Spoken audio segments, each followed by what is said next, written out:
Hi. In 1921, an animation studio opens up in Kansas City, Missouri.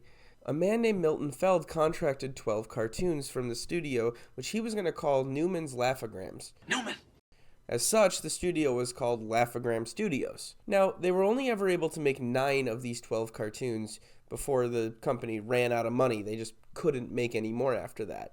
Now, the animations were good. They were actually very quality, but they just didn't have the resources to continue the commission.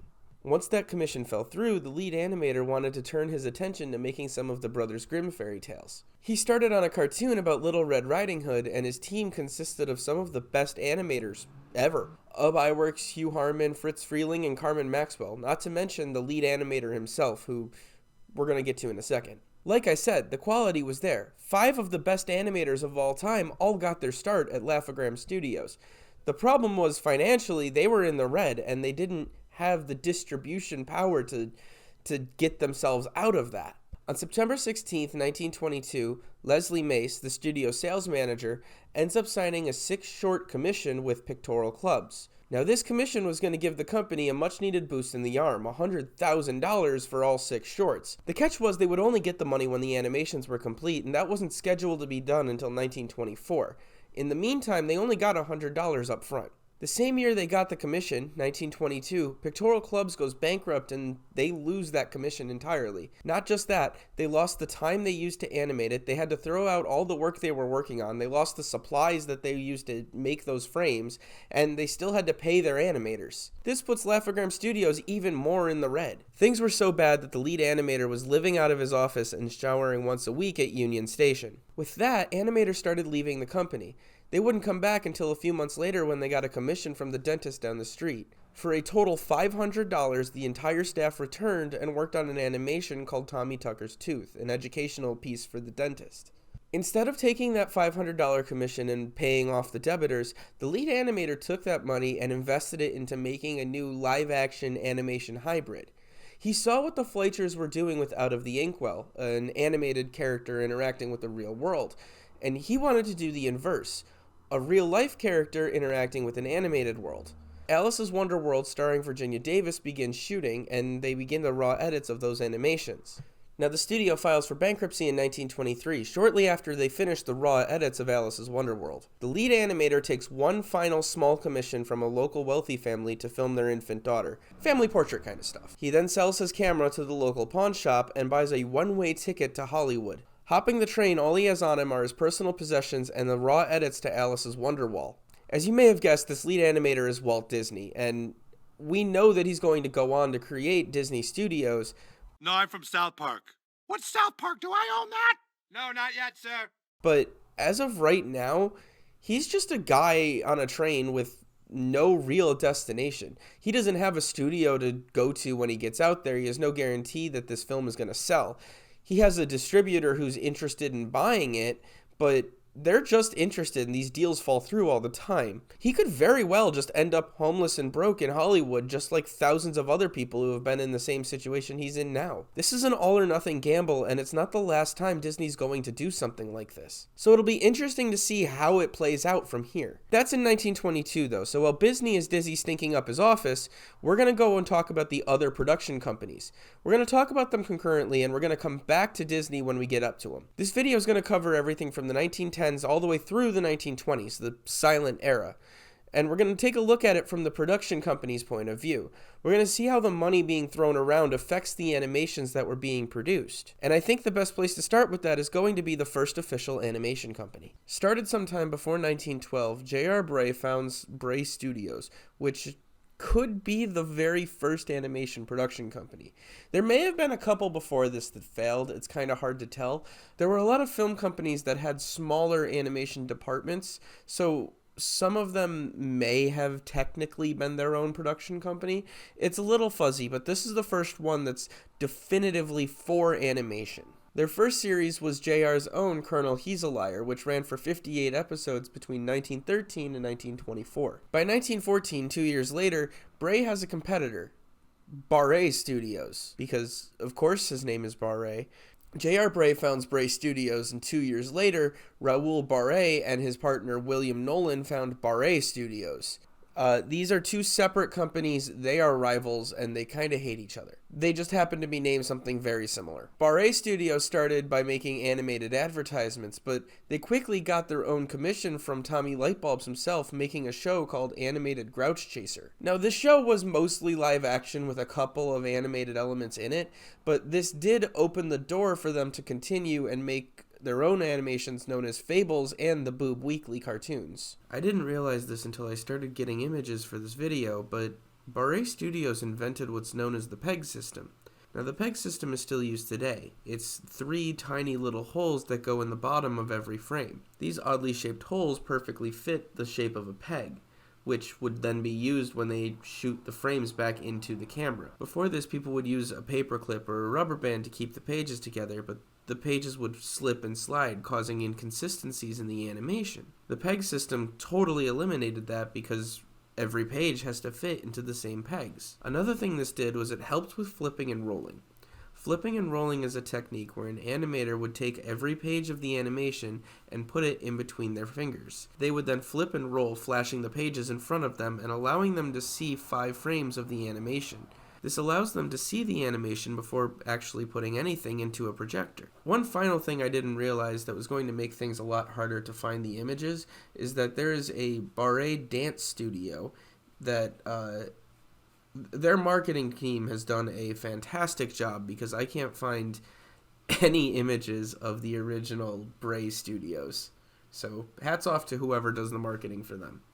This is why whenever I'm going to need to show a picture of Barre Studios, I'm just going to show a picture of the dance studio. It's not actually the animation studio. This is a modern-day dance studio that's still here today, so I guess it's just going to get some free advertising. Now, in 1914, between the two studios, Barre had better animators. Gregory LaCava, George Stallings, Tom Nolan, Frank Moser, and Pat Sullivan all get their start at Barre Studios. In 1915, to combat this, J.R. Bray brings in Earl Hurd as a new business partner. Hurd will go on to direct Bobby Bumps. Bray also brings in Paul Terry, who's going to go on to make and direct Farmer Alfalfa. A quick side note, the Wikipedia article for Barre Studios says that Paul Terry was employed under duress. What does that mean? It's Wikipedia, so I obviously tried to fact check this, and I found absolutely nothing. I don't know what that means. He was employed under duress. Was someone pointing a gun at him the whole time? I don't know. And I would love it if anybody had any more information on that, because I'm very curious. One thing I do know for sure is that Terry left Barre Studios in 1916 and took Farmer Alfalfa with him. Now, by this point, Barre Studios had bigger problems than just losing one IP. There was now a giant in the industry that was terrifying everybody, and rightfully so. The man that ended Winsor McCay's vaudeville career has just begun his own studio. William Randolph Hearst decides he wants to expand his international news service into the International Picture Service. This new service would focus on making newsreels, which at the time were a very new and novel idea. There wasn't a guarantee that these newsreels would be successful. Producing the news this way takes much longer than printing it out on a piece of paper, which means that the stories that go in the newsreels are a couple weeks old at best. The newsreels were more of an advertisement for newspapers in general, and that's how Hearst saw this entire endeavor, a massive advertisement. By 1915, it was clear that these newsreels were very successful, so Hearst took that extra money and bankrolled it into the International Film Service. This new syndicate's job was to advertise their comic strips and make what Hearst called living comic strips. He preferred that to the term cartoons because living comic strips advertises his comic strips and cartoons doesn't. Adjusted for inflation in 2023, Hearst was worth a staggering $30 billion. He was also known worldwide as a newspaper mogul. He couldn't care less about animation or the art craft behind it. His goal was to sell more newspapers as everything else before it. On top of that, there were also a whole gaggle of former Hearst employees who were doing very well for themselves in the animation field. George McManus had Bringing Up Father, Bud Fisher had Mutt and Jeff, and Winsor McCay was Winsor McCay. Hearst was a notoriously sore loser, and he wanted to beat them at their own game. He wanted to prove that he could be a better animator than all three of them. So what he did was he lured in the best animators of the time with promises of a payroll that only a $30 billion man could offer. He swiped Gregory LaCava from Barre Studios and put him in charge of the entire service. He also hired Frank Moser, one of the lead animators at Barre, and William Nolan, one of the creators of Barre. Collectively, those two were known as the fastest animators in the business, and he hired them right out of his competitor. I mean, he even hired Raoul Barre himself to come in and teach the Greenhorns how to animate. Barre Studios was being gutted, and there was nothing they could do. The pay was just too good to pass up. It's also worth mentioning that Hearst gave Gregory LaCava an animation director's credit on all of the cartoons that IFS produced. That's kind of rare, actually. Hearst didn't have to do that. It doesn't benefit him, so I'm not sure if it was in LaCava's contract or why he did this, but at the time it wasn't normal to credit a director like this, let alone consistently throughout all of the production. Good on him, honestly, because it sets a standard for animation going forward that animations do need directors. It's true. It didn't seem like it at the time, but they absolutely do. IFS jumped into 8 concurrent cartoon productions right from its creation and put Gregory LaCava at the forefront of all of this. Now, LaCava was a savant. He was amazing at what he did, but having one person who manages all the production lines for 8 separate cartoons, that's too much. Another big negative to the IFS cartoons was that they were trying to emulate comic strips.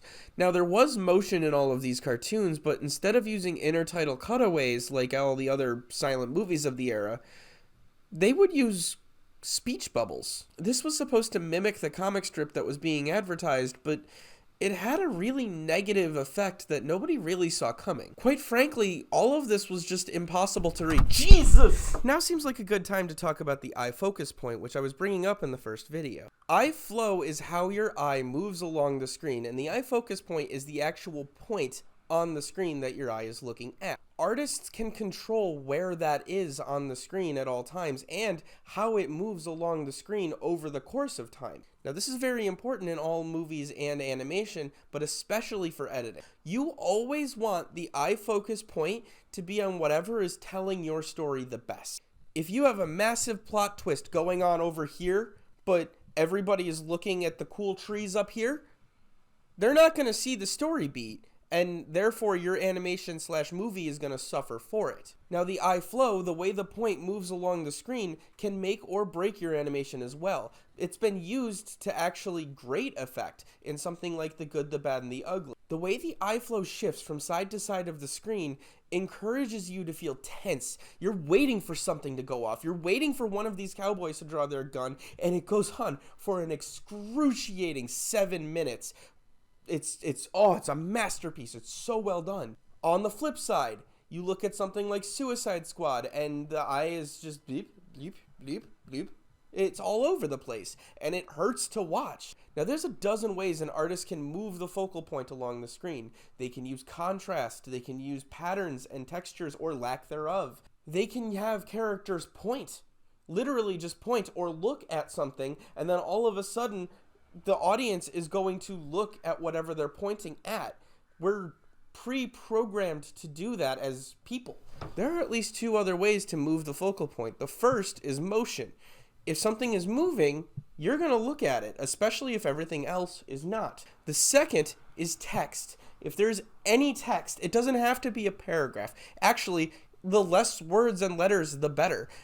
If there is any text up here, down here, anywhere on the screen at all, you're going to look at the text. You're going to try to read it. So when you have something that's moving and you have text that's appearing everywhere that you're supposed to read, you don't know where to look. Your eye just... The eye focal point is completely lost. Now, this was an absolute nightmare for the audience to watch, and they told Hearst with their wallets. Most of the 8 production lines did not do well. Their most popular IP, Crazy Cat, was first animated by Hearst Vita New Pictorial in 1916. They started animating it and then rolled it into IFS, and it became their flagship standout animation. Crazy Cat may have been the first serialized animated character. It's kind of tough to tell. There's a lot of like iffiness about when certain animation started and stopped, but this character is definitely in the running. The company was ambitious, but it didn't last long. Hearst used his newspaper outlets to push a pro-German stance on World War I, and when the Germans lost and were blamed for everything at the Treaty of Versailles, it left him with egg on his face. Nobody trusted his newsreels anymore, and Hearst as a person just started hemorrhaging money from all of his productions. He decided to cut the least profitable business he owned, which by far was IFS. On July 6th of 1918, he ended up cutting the entire service and abruptly laid off most of the staff. This is known to animators as Black Monday, and it left a lot of animators with nowhere to go. He did make a deal with one of his animators, John C. Terry, to start a much smaller studio that would still be able to make some of his IPs.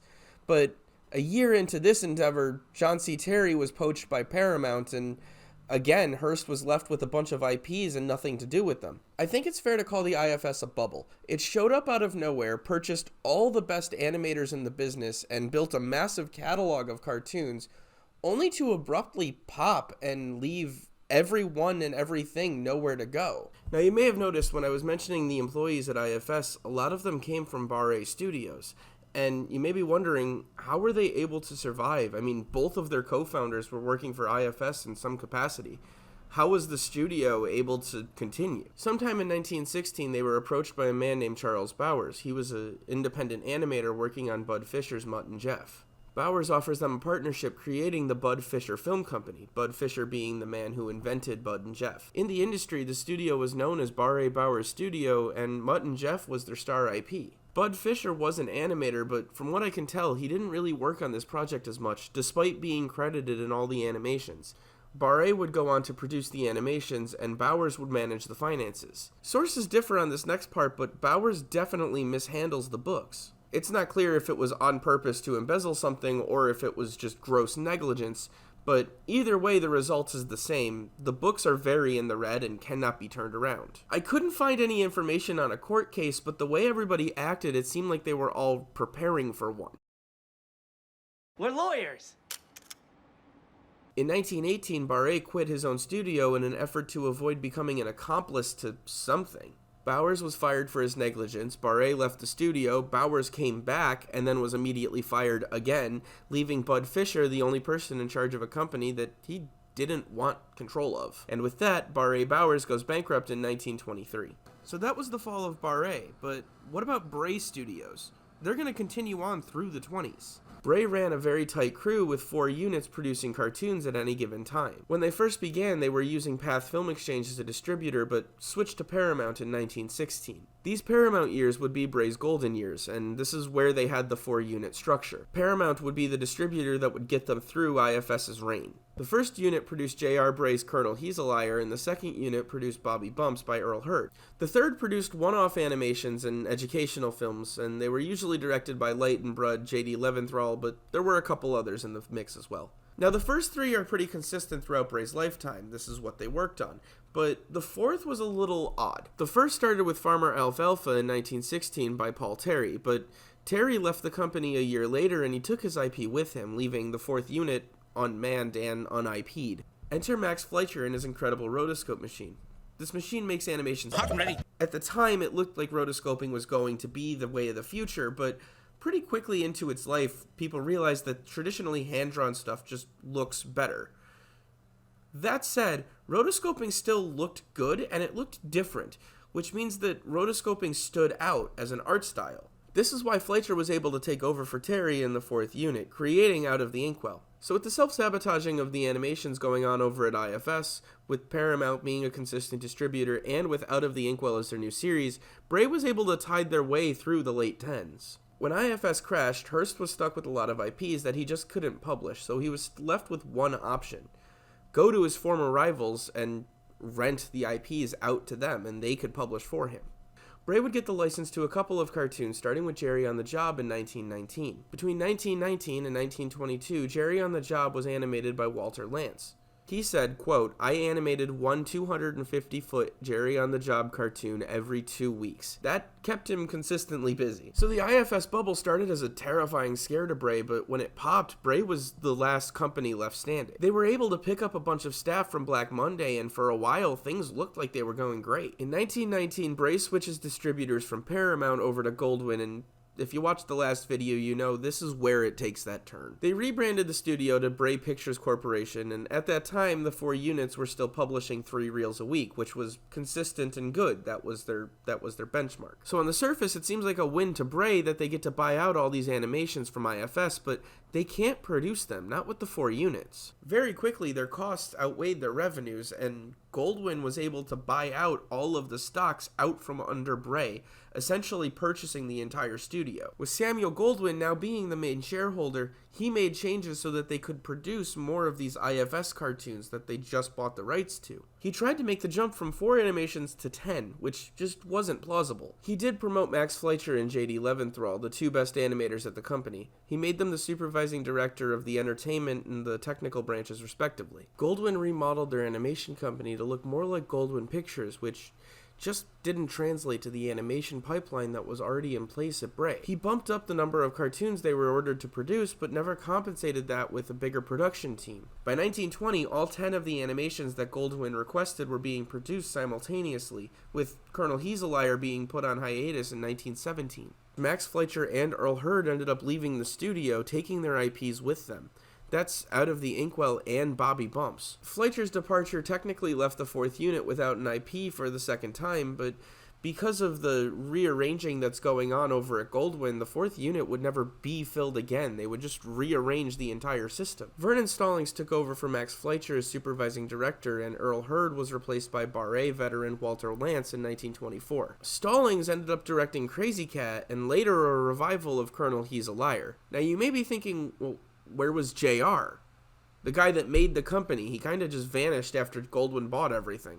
The truth is, he paid very little attention to the animation studio after 1920. He had a different goal in mind. He was locked in a rivalry with a man named Hal Roach for the title of the king of the 2-reel comedy. Back then, they would produce these live-action comedy sketches, and Bray was losing. Roach was being hailed as the king of the 2-reel comedy, and Bray couldn't stand for that. He wanted that title for himself. He swung for the fences with a short called The McDougal Alley Kids, but it was a fantastic flop. It did not do well. Oh boy. McDougal Alley Kids was such a spectacular dumpster fire that J.R. Bray stepped back from the business world and let Walter Lantz run the animation side of it. So much so that some of the trade publications started referring to the studio as Lantz Bray Studios, which is just a slap in their face because they never officially changed their name. All in all, the studio produced 29 series before going bankrupt in 1928. The studio was cut up and sold for parts, with a couple of those parts sticking around and fulfilling some contractual obligations and making a couple smaller animations in the process. One of those branches was the Brayco branch, which continued to make educational films all the way until 1963. The Jim Handy organization operated as a subsidiary to Bray Studios to fulfill business contracts. This kept them busy making training videos all the way up until 1983. Now I get to talk about what a great guy Pat Sullivan isn't. In 1919, Australian-American animator Pat Sullivan and American-American animator Otto Mesmer create Felix the Cat for Pat Sullivan Studios. Now, Felix would go on to be a huge success being distributed by Paramount, but there was something a little bit more to him. First of all, he was very of his time. When you think about the 20s, you think about Flapper Girls, Prohibition, that one movie with Leonardo DiCaprio in it.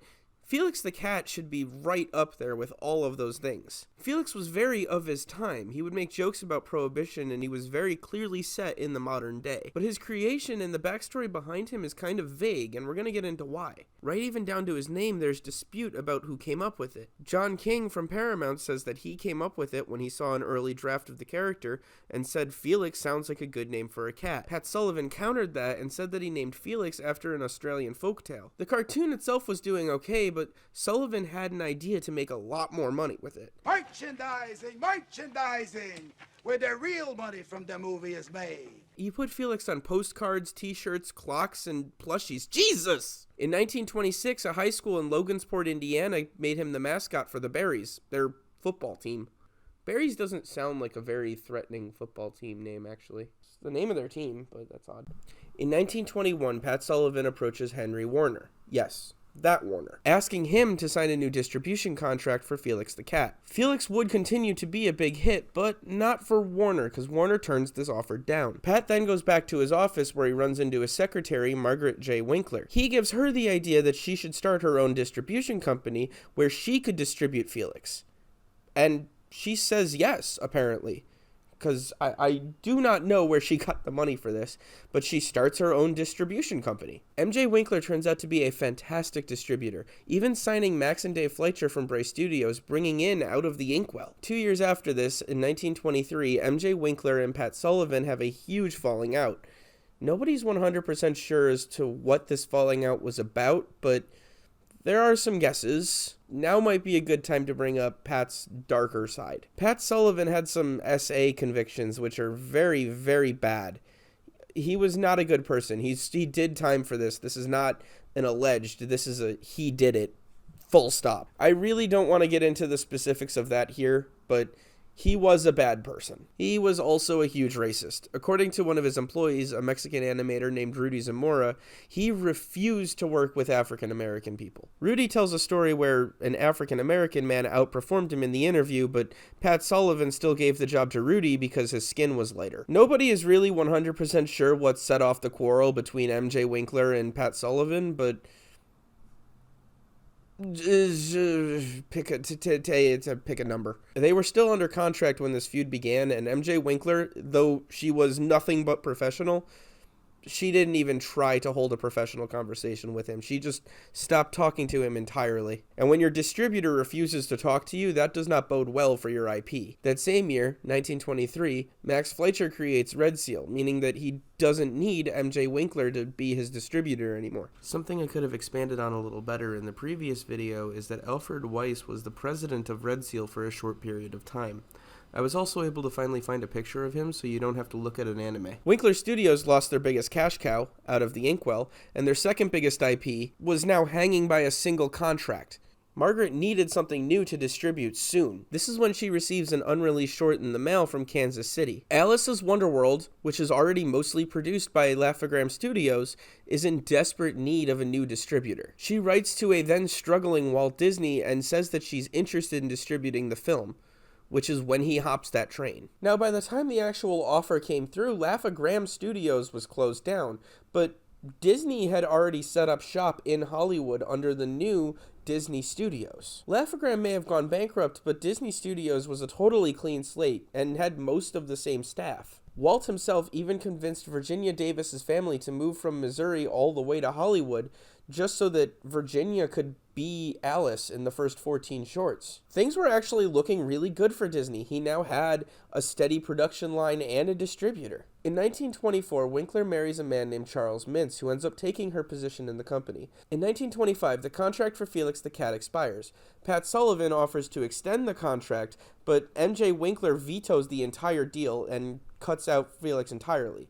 Yes, that's called a veto. Felix the Cat would have to find a new distributor, and Alice's Wonderworld became the centerpiece for Winkler Pictures. Now, Felix was very popular, and he even spawned a few copycats. Julius from the Alice comedies is one of those examples. He was added soon after Winkler obtained the distribution rights to Alice. It's been suggested that MJ Winkler asked Disney to make this character out of spite, which is really saying something because when this character came out, they still had the distribution rights to Felix. They still had a vested financial interest. I don't know if this is true. There's no way to tell for sure what exactly happened, but I kind of like the idea that she hated Sullivan so much that she was willing to sabotage her own distribution properties just to spite him. I hated her so much. Flames on the side of my face. Heaving breath. In 1925, an animator named Bill Nolan approached Winkler with the distribution rights to the Crazy Cat series. IFS was defunct, and Bray, who owned the property, hadn't touched it in 5 years, meaning it lapsed. Bray was still around at this point. This is the same reason Sony spits out Fantastic Four and Spider-Man movies every now and then. They need to retain the rights to the characters so that other people can't take them. Bray let this lapse, so anyone was allowed to make a Crazy Cat cartoon. It fell into the public domain, which is when Bill Nolan approached Winkler Pictures with the distribution rights. This series would feature a redesign of the character, making him thicker and more like Felix. It would also not take any direct inspiration from the comic strips story-wise. These would be all new stories that it's telling, which was a first for Crazy Cat. Now, Felix himself was still the top cat. He was the most popular. Sullivan would find a distributor in Educational Pictures. They would continue the series with Felix the Cat, Trifles in Time in August of 1925. That Felix series would continue all the way till 1928 when Educational Pictures decides not to renew their contract. Disney had been producing those Alice comedies with Winkler Pictures for a while now, and by 1927 he was starting to get upset with how much it was costing. In order to animate these Alice comedies, they had to shoot the entire set. That's lighting, you need to make the set, you need to have the actors come in, you need a director, a camera, and then you need to develop the film, and then you can start animating. The film itself had a tendency to break during the animation process. It was very fragile, and if that happened, you had to reproduce it from the original negative. If for whatever reason you couldn't reproduce it from the negative, you had to reshoot whatever was lost, or just scrap the project and move on to the next one. As a result, Charles Mintz asked Walt Disney and Iwerks to come up with a new character, one that didn't have that live-action component. The character they came up with was Oswald the Lucky Rabbit. He would be the first cartoon character created by Universal Pictures, and he would also be the star character for this duo, Iwerks and Walt Disney. In February of 1928, Oswald the Lucky Rabbit was put in front of test audiences, and those tests went through the roof. Disney was ecstatic. This new character was just testing fantastically. He was expecting to get a bigger budget for this. Disney met with Mintz and tried to convince him to give him the money that he needed, but what he got was less than what he was getting for the Alice comedies. Instead, Mintz pulls a Hearst and buys Disney staff out from under him, with the exception of Disney's most loyal animators, Iwerks, Les Clark, and Johnny Cannon. They were all offered raises, but none of them wanted to turn their back on Walt Disney, who most of them had followed from Missouri. Despite the loyalty of a couple, this still leaves Disney with bare-bones staff. To throw more salt in the wound, Winkler retained the rights to the Alice comedies and Oswald the Lucky Rabbit, leaving Disney with no real IP and a bare-bones staff. Okay, so at this point in 1927, it's not clear who actually owns the rights to the Alice comedies.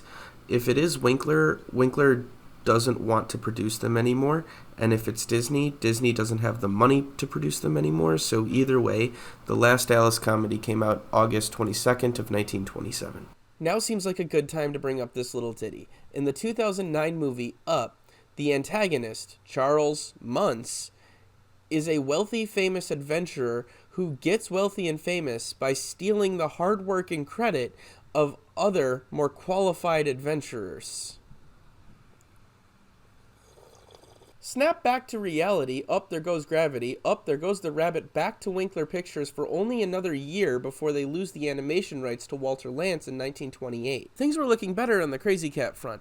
By 1927, Nolan's influence was beginning to wane as he started to pass the project on to Ben Harrison and Manny Gold. Despite a very turbulent turn of the decade, Winkler Pictures would continue strong into the 30s, with Crazy Cat being their star IP. Since Oswald was taken by Mintz and Alice was too expensive to produce, Disney Studios needed a new IP and fast. Iwerks and Walt Disney got to work on a new character.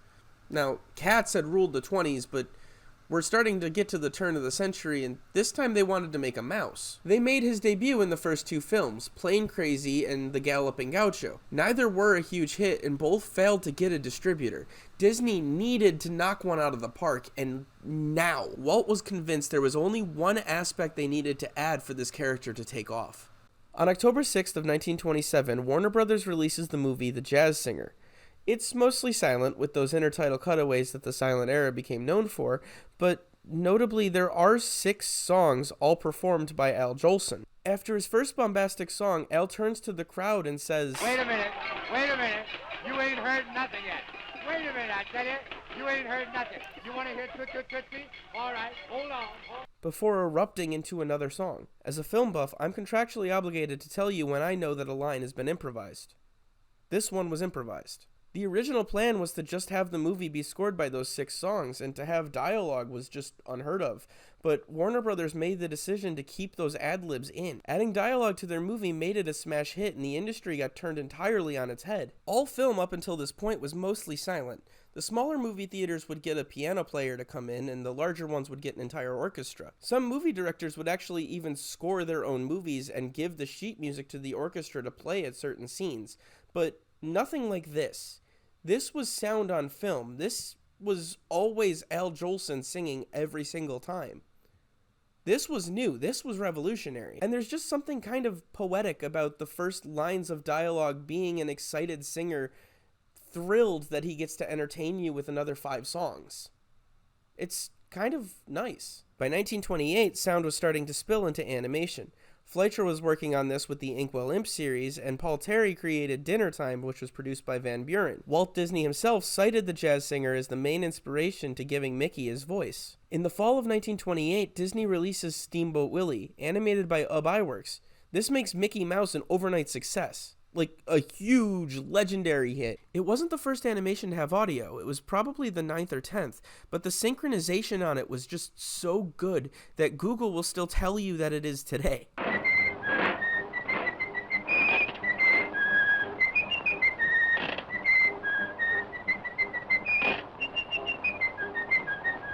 The animation utilized what's known as a click track. Basically, it's a visual metronome. The idea is, if you know when a note is going to be played, you can animate to that note, and you can animate around that note. You can draw what's called a keyframe and animate up to it. You can animate in between each one of the keyframes. This allowed for some incredible synchronization that, up until this point, was just totally unseen in both animation and live action. With the massive popularity of Steamboat Willie, Disney was able to sign the distribution rights to Pat Powers over at Celebrity Productions. He also now needed 2 new distribution contracts, one with Cinephone, specifically for the audio because Celebrity Productions didn't do sound yet. Sound was about to become a very important tool in the animator's arsenal. Moving forward, production companies were going to have to implement music, sound effects, and voiceover into all of their works. All of the companies now had a very important choice to make. Do you adapt what you have into sound and color, or do you start something totally fresh and make it from scratch? Next time we're going to see how these companies deal with this massive change in the industry. We're going to also do a deep dive into the technical aspect of how sound was implemented. Rivalries are going to continue, stars are going to be born, and other stars are going to fade out. Production companies are going to trip over themselves trying to keep up with Disney and Mickey Mouse. They're going to add poppy, upbeat music and voiceover that sounds like I made it. They're also going to try and add color, but there's a very interesting limiting factor that we'll talk more about in the next video. All of these companies, either in the forefront or the back of their mind, are all sprinting towards the same end goal. The first feature-length animated film. Take it easy.